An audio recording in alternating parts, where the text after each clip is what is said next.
Miami hires a new defensive backs coach, but is that enough to fix this secondary? Next on the Storm Tracker podcast.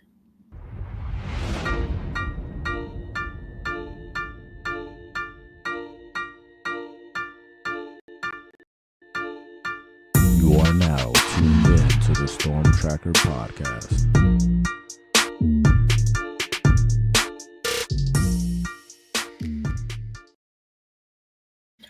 Welcome back, Canes family, to another edition of the Storm Tracker podcast. I'm Marcus Benjamin, publisher of CanesCounty.com, part of the Rivals.com network. Make sure you follow this YouTube channel on YouTube, of course, and also make sure you subscribe to this podcast on all platforms. Miami hired Zac Etheridge this week, so they do have a defensive backs coach to add to the roster. So I wanted to talk about that and also to see if Miami's finally a championship contender, whether that be a championship contender for the conference or the nation. And I also wanted to talk about some breakout players and some underclassmen that could also break out this spring. And joining me to talk about it all is Alex Donno of the Locked On Canes podcast. Thanks for joining me today, Alex. Marcus, thank you for having me, and I'm excited. This is the time of year where a lot of lies are told, but we try to keep it as real as we possibly can as we gear up for spring football. Never lies told. It's always truth all the time here. But yeah, I hear you 100%. But yeah, Miami hires Zac Etheridge as their DBs coach, and from what I understand, he's probably going to coach the cornerbacks, and they are likely going to bring in a safeties coach as well. So it's going to be one more coach for the secondary than what we had last year, because of course last year Lance Guidry was the one who kind of dealt with the safeties, while Chevis Jackson dealt with the cornerbacks. So we already have our defensive coordinator in Corey Heatherman, now Ethridge. But the hire of Ethridge, your thoughts of Miami bringing in that type of defensive backs coach, and is that the answer for this secondary that was subpar last season? Yeah, when this hire was first reported and came down on Tuesday, I had to do a lot of research on Ethridge. I had heard the name before, but I hadn't studied him, because in typical Mario Cristobal fashion, he ends up hiring somebody that, none of us even knew was in the mix for the job, right? All the names that we've been talking about for the past couple of weeks, Ethridge was not one of them. But honestly, Marcus, in looking at how his units have performed over the past several years, 2 separate stints at Houston and then a 3-year stint at Auburn in between his times at Houston, Zac Etheridge checks off 3 important boxes for me when evaluating a new staff hire. The first of those being the units that he has coached in his time as a DBs coach. They've always performed well. So that's an important thing, right? I mean, this past season, Houston against the pass was 28th in the country, 3rd in the Big 12, very respectable group. Jeremiah Wilson, their top cornerback, really performed well under Etheridge's tutelage this past year at Houston. He had very successful units at Auburn as well when it came to pass coverage. So that checks off a really important box. Another box you want to check off is he a proven developer of talent? And you've seen big lists of a number of different players, especially from his time at Auburn, because obviously Auburn is, recruiting a higher level of talent than Houston usually would, but he's helped a lot of players develop into NFL draft picks over the years. And of course, Miami is also a school that attracts, similar types of talent you would get to Auburn. So that's another box he checks off, developing players for the NFL. And then the third box that I believe he checks off, just based on the feedback that I get, is he seems like a successful and energetic recruiter. And of course, being a good recruiter is really non-negotiable when you're going to work on a Mario Cristobal staff. And, from what I've heard, Ethridge has had some success recruiting the South Florida area. It is pretty well liked by the coaches in the area. So those are 3 important boxes that he checks off to me. And, I noticed when the Ethridge report started to come out, a lot of Miami fans are like, okay, this is cool. This seems like this guy knows what he's doing. Some Miami fans are like, what is this? Who is this bum? Like, who is this guy? And I think that just some of that, Marcus, comes from the surprise of, Mario hiring somebody that, again, none of us, media included, were really talking about this guy. And I think it's just like it came so far out of left field. But then the more you actually study his track record, I think the more you respect Zac Etheridge as someone who looks like one of the better defensive backs coaches in the country. And Marcus, and part of my research that I've done over the past day or so is, I reached out to, actually one of them reached out to me unsolicited, the hosts of the Locked On Houston Cougars show, who told me, like, you guys are going to love Ethridge. This is an excellent coach. We didn't want to lose him from Houston. He was actually curious. I don't know yet what the contract terms are, but he was curious, like, how much is Miami paying him that he left the job where he's happy or whatever. I also reached out to the host of Locked On Auburn, because Ethridge was there up until through the 2023 season. And he only had nice things to say about Zac Etheridge, that he's a very good recruiter. He made sure to say that, and seemed like a successful coach on the field. So, it's always a good sign when the previous couple stops that your new coach has been on, where you get nothing but good reviews. Yeah, absolutely. I totally agree with you about the hire. I like it in typical crystal ball fashion. It was definitely kind of under the radar as far as the pursuit of this particular coach in Etheridge. But you talked about the recruiting part of it, and I think that's really key part of it for me. I think it's all about the personnel. And I think Miami did well to upgrade the personnel. You can tell, obviously, that Miami truly emphasized to upgrade the secondary.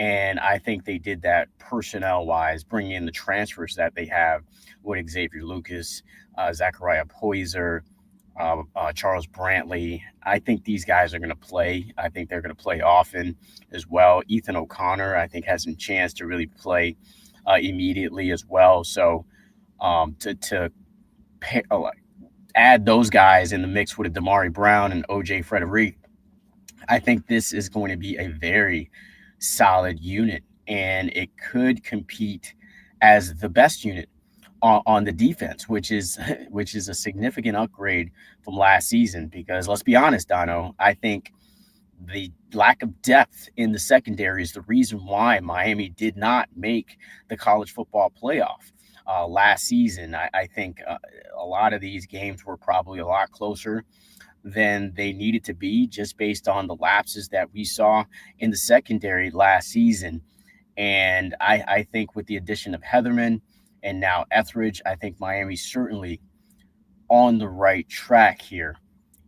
I'm not so sure how soon we're going to see those results. Are we going to see it right in spring, or are we going to see it more in fall camp, or are we going to see it in game 1 against Notre Dame, which I'm super excited about, Donno. The schedule came out, which was pretty weird. I will say that, there's only 4 road games. We're going to be at Hard Rock Stadium a lot this season, Donno. But I think we might see just how good this defensive back secondary is in game 1. And for Hurricanes fans, hopefully we do.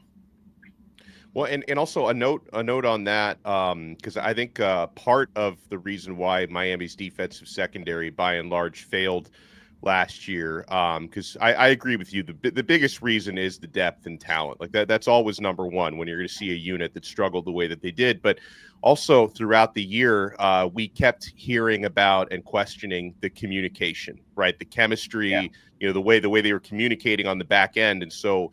That's going to be one of those things where you have to get that right instantly, because you're not opening against Florida A&M or Bethune-Cookman. Like you get the national runners up in your opening game, and with a lot of new very good players, like Miami's secondary, like you said, looks dramatically better on paper than it did last year. But you also, that communication needs to be on point, because you've got a good collection of talent, but they need to be on the same page from game 1, because you're not you're not going to have a warm-up type of game. You're going to go at it against, arguably the toughest team on your schedule from the jump. Yeah, I'm curious to see who they hire as a safeties coach as well. And like I mentioned before, I'm glad that there is two coaches for the secondary going into this 2025 season, because that's another recruiter, for the secondary. It seems like they are putting a ton of emphasis on the secondary going into this 2025 season.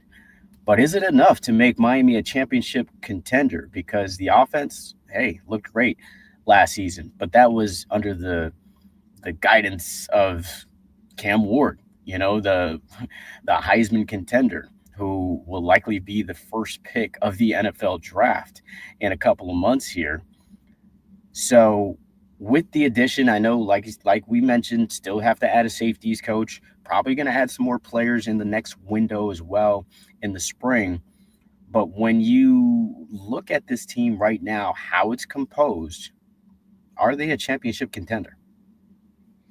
I think they can be, assuming defensive improvements. But the other thing offensively, Marcus, that I would like to see this year, complementary football on both sides. Like your defense needs to help you a little bit when you have, let's say, a 21-point lead like they had against Syracuse that they ultimately blew. But I want to see an offense that is, and this is taking nothing away from Cam Ward. Miami had the best quarterback in the country this past year, and they used him accordingly. And he was dynamic, and he was absolutely spectacular. He's about to be the number one pick, we think, in the NFL draft.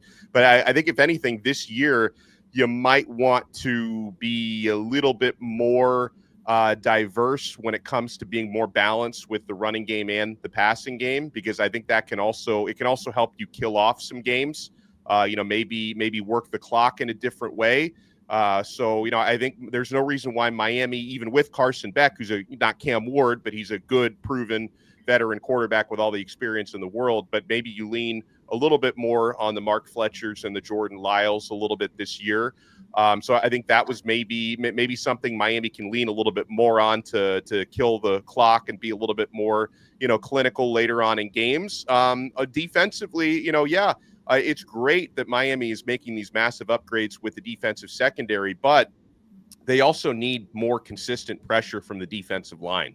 Now, the defensive line last year, was considered to be the strength of the defense. That's where most of the most talented players were. And like here and there, they showed up in spurts and dominated, but it wasn't consistent enough. Like, you would have thought Miami's defensive line, the way that they played in the Florida game to open the season, you're like, man, this unit's going to have like 100 sacks and no one's going to have any time to throw. But they just weren't consistent enough. Like, there were certain games when a guy like Tyler Barron would absolutely dominate, and then he'd be pretty quiet the next couple of games.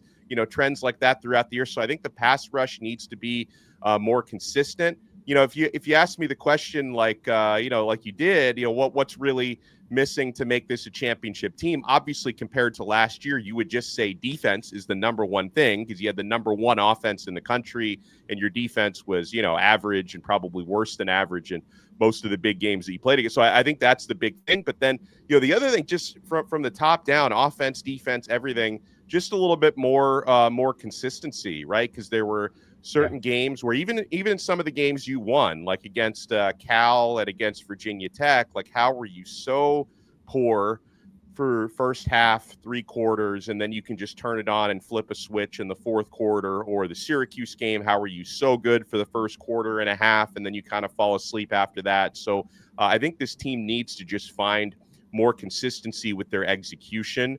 I think they have the talent to do it. And I'm hoping that, adding a guy like Carson Beck to be your starting quarterback, who brings in the experience that he has, having played at a, championship level program and having that 24-3 record as a starter. And, when you're Georgia, half the games that you play are, feel like, the biggest games that you play in the ACC. So I'm hoping his experience is going to help, Miami be a little bit more consistent and try to finish the jobs that they start and not be so up and down in certain games. Absolutely. I think Carson Beck is a high-level game manager.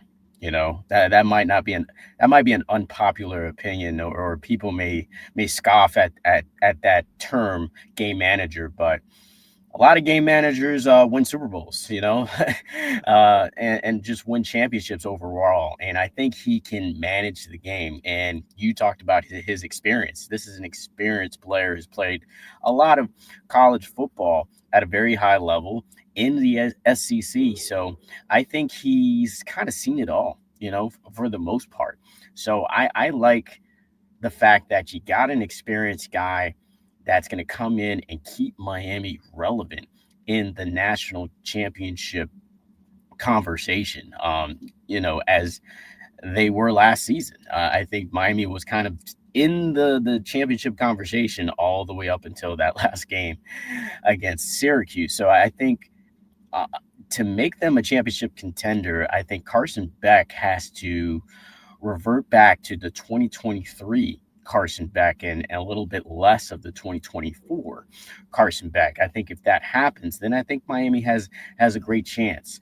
But you know what else would give Miami a really great chance, Donno? And you talked about this on the Locked On Canes podcast a couple of episodes ago, is if they added a big time receiver named Jeremiah Smith. you know, I think if they add a guy like that, then they're instantly a national title contender, because I think this team really kind of lacks a player of that caliber. I love JoJo, obviously, watched him all through high school. Malachi Tony has all the potential in the world, and so does Joshua Moore as well. Those two freshmen. Look out for Dalen Upshaw as well. And then you've also got Nye Carr, and Ray has a chance to really kind of shine as well. But those guys don't really compare to a Jeremiah Smith. And I know Miami's pushing. I know Miami's throwing everything they can to bring JJ back home. So I say all that to really say I think Miami's lacking just like one more big time explosive player to really make them a championship contender. Xavier Restrepo was Mr. Reliable last year, and at times he was explosive, and Jacoby George as well, and Sam Brown for all that matter. But all those guys are gone. So you need another player or two, I think, that's just explosive. You need an explosive player. Now, you have potential on that roster, and I mentioned a few already, and let's not fail to mention Elijah Lofton as one of those potential playmakers and explosive players that we may see, as well as Jordan Lyle and Gerard Pringle as well. These guys, can go 0 to 100 real quick. But I think in this next spring window, I think you want to see if you can bring in a really explosive player, some player that's running like a 4.2 or something like that can catch the football and just take it the distance. I mean, hopefully Ray can be that, or maybe JoJo can be that, or Nye Carr. If you watch Nye Carr's high school tape, he's absolutely explosive. We just haven't seen it on the college level as of yet. Malachi Tony is another explosive player, absolute dog when he has the football in his hand. So I think that's what's really kind of lacking, because like we said, secondary is upgrading. The linebackers, I expect some players to really kind of step up next season. And the defensive line, you got a bunch of young pups that are ready to, bark and bite this spring and going into the 2025 season. And the O-line has been consistent under Cristobal for the past few years. So I think that's really kind of the missing piece for me.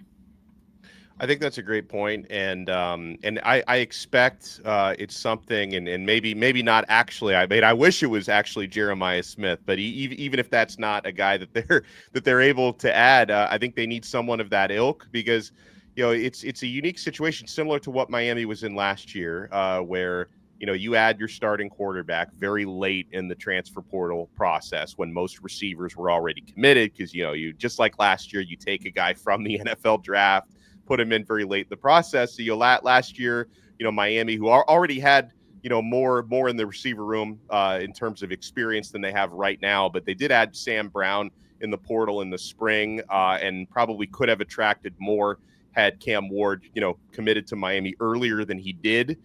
Which is now the situation you're in with Carson Beck, who you added in mid-January. So, yeah, I'm hopeful that when that spring portal opens up, we're going to see some big names out there who are willing to make some moves because I agree with you. I think, and hopefully Beck is out there doing some recruiting the way Cam Ward did last year. Yeah. And that you can add somebody like that in the spring because, we need it. And, maybe we'll be pleasantly surprised by some of these less experienced receivers, how they step up. But I would like another proven commodity. Yeah, absolutely. A lot of players are looking to prove themselves in the spring. It's already the end of January. We're going into February already, if you could believe it, Donno. And spring is going to be upon us very soon here in March. There's a lot of underclassmen that didn't transfer, which I think is notable and it's worth mentioning because in this day and age, these players can, jump ship and just go anywhere. And a lot of these players, especially, on this defensive line, have decided to kind of stay with the program. So with that, I do ask, Donno, which underclassmen do you expect to have a breakout spring? Yeah, and I'm glad you started by saying defensive line because two of the first names that I've been thinking about are in that defensive line room. Armando Blunt is a big one for me. Now, I always hear about him practicing well, and of course, we know the talent that he came out of high school with. Was some publications a 5-star, other publications a 4-star. But the thing we have to remember about Armando Blunt is this guy reclassified and came out of high school early. Like he was, I don't even know if he's turned 18 yet, or he might have just turned 18 heading into his second year of college. Like he's so young. So I think Armando Blunt is someone he played a little bit last year, but I think he's someone who can really blossom this year, who's already, very physically mature for his age, but is only getting stronger. He's developing that grown man strength. So that's one on the defensive line. And it's like, people are always asking me about Blunt as if like they're worried he's going to transfer or something. And I'm like, dude, this guy's young. He's going to be fine. Don't worry about Armando Blunt. And then another one I'm curious about, Marcus, because, Armando Blunt probably will play more defensive end, on the edge, but someone in the interior because, Miami lost a lot of experience at defensive tackle. He had a bunch of seniors like Simeon Barrow and Marley Cook and CJ Clark that have all, moved on. So you got openings in the defensive tackle room and someone I don't necessarily project to be a starter, but I'm curious about Artavius Jones, the juggernaut heading into his second year. Because again, all the physical strength in the world, played for a smaller high school district. He was throwing dudes around like rag dolls. So I think he can have a really big spring. And, when I brought up a young defensive tackle, people were probably expecting me to say Justin Scott. And I can also say Justin Scott because Justin Scott, former 5-star recruit, I could pencil him in maybe, and, competition's going to happen, but I could see him maybe being a starting defensive tackle next year. So Justin Scott is another one. Another one on the defensive line, on the edge, Marcus, that I think is going to have a big spring because you saw some signs, limited playing time last year, kept his red shirt, but Booker Pickett Jr., who, was unblockable coming out of high school. I think Pickett could be someone who really stands out. And then, I wanted to start with some defensive guys because I tend to talk more about the offense, but someone I will say on offense who's one of the names that you did mention that I think could have, a really big spring and could blow up before next year is Nikar. Because I look again, he's the receiver that doesn't get talked about as much compared to a JoJo Trader who already kind of had his breakout last year, especially in the bowl game. But Nikar, to me, with his speed, his versatility, and a potential maybe to use him also as a special teams return man, he could provide you something, I think, there as well. I think Nikar is someone I look at as well heading into his second year. Yeah, certainly agree with you about Nye Carr. Like I said, they need an explosive guy, and he is absolutely explosive. So hopefully he does break out in the spring. I'd be really excited to see him make some plays, score some touchdowns in the spring and in the spring game. A guy for me it on that defensive line, I'm going to switch back over to there, is Malik Bryant. I think he is going to have a breakout spring and season.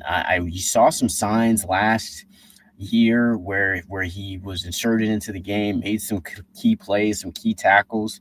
I think he's going to continue to develop on that edge. I think he was primarily an edge in high school, and I think they kind of tried to move him at backer his first year, but last year moved him completely to edge. He seems completely comfortable in that position, and I think it's going to be a really great opportunity for him to really kind of show what he can do. I think he's just got tons of speed off the edge, and I think he can be an absolute breakout player. Another player on the defensive side of the ball, I do want to mention is Popo Aguirre. I think he is or Aguirre, if we want to, say it with the Spanish accent. I And think people, he's I mean, when we're on in Miami, people get mad if I don't roll the R's. People get angry in the So Popo Aguirre, I always hit the extra roll. better you than me. I don't think I could roll it as quite as you. Aguirre, that's about as good as it's gonna get. But I think Popo is gonna have a really, really great spring. I think he's gonna end up being one of those great linebackers at Miami. Probably since maybe Shaq Quarterman. I think he is that type of player, that type of smart player. So I really expect him to really kind of take it to the next level here in the spring. On offense, yeah, I'm gonna look at that tight end position because obviously you got Elijah Arroyo who's tearing it up at the Senior Bowl right now. Riley Williams has now left the program. So this is going to be maybe it's not so much a breakout because he kind of broke out last spring with is Elijah Lofton. I think this guy is going to show even more of what he can do. And I think a lot of fans were kind of wanting to see more of him last season. And now you really kind of have no choice here. You got to give him the ball in every way possible. Run him in the wildcat if you need to, because this guy can do it all. And I expect Miami to give him the ball, often. And I think the spring is really going to show his versatility. You may line him at running back again, as you did in the spring, but the tight end, I mean, it's really his to, I think, really kind of take over that position. So I'm really excited to see Elijah Lofton, kind of do his thing here in the spring, as well as Malik Bryant. I'll say one more name on that D line that I think is worth mentioning, and that's Cole McConaughey. I think that's a player that Ruben Bain had very high praise for. I think Ruben Bain is due for a bounce back season coming next year, as long as he stays healthy. He's battling injuries pretty much all year. People ask me all the time, what happened to Ruben Bain? I was like, he was hurt most of the year. And, it kind of took him a while to really kind of get back going. He didn't really get going until towards the end of the year.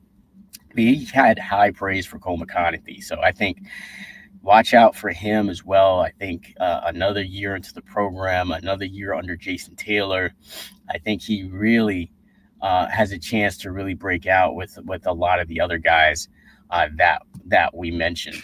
So I think the defensive line probably will have the most breakout players.